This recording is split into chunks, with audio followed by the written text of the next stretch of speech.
بابەتی پرۆژەی دەستپێشخەری و ئاشتەوایی نیشتیمانی لەژێر ناونیشانی قوربانیدانی لایەن و پارتە سیاسەکانی کوردستان لە پێناو خەڵکی کوردستان بۆ ئاشتەوایی و یەکخستنەوە و یەکرێزی نێوماڵی کورد. لێرەدا ئێمە چۆنیەتی کارکردنمان برێتی دەبێت لە چەند هەنگاوێک.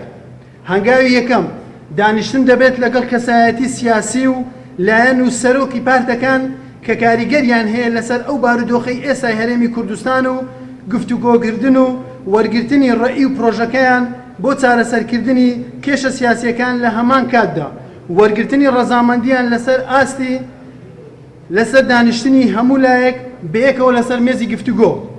دووەم، هەر لەگەر سەردانەکانماندا ئامادەکاری دەکەین بۆ کۆبوونەوەیەکی فراوان لە نێوان لایەنەکان و ئامادەکردنی پرۆژەیەکی هاوبەش لە نەتیجەی ئالوگۆڕکردنی ئەم بیرروڕاو پرۆژانەی کە لە سەردانی یەکەمان بەدەست دەهێنین و دەیخینە بەردەم لایەنەکان و هەر لە هەمان دانیشتن بڕیار لەسەر پرۆژەیەکی هاوبەش دەدرێت. ئامانج لە پرۆژەکەمان بە دوو ئامانج دەبێت. ئامانجی یەکەمی پرۆژەکەمان یەکەم نەهێشتنی ئەم بۆشایە گەورەی نێوان پارت و لایەنە سیاسیەکانی کوردستان کە بەم بارودۆخەی چەقەپەستووی ئێستای هەرێمەکەمان پێدا گوزەر دەکات. دووەم، دانیشتن و کۆکردنەوەی سەرۆکی یاخود کەسی یەکەمی پارتەکە سیاسیەکانی کوردستان لەسەر مێزی گفتوگۆکردن و لە ماوەیەکی کورت و دیاریکراودا.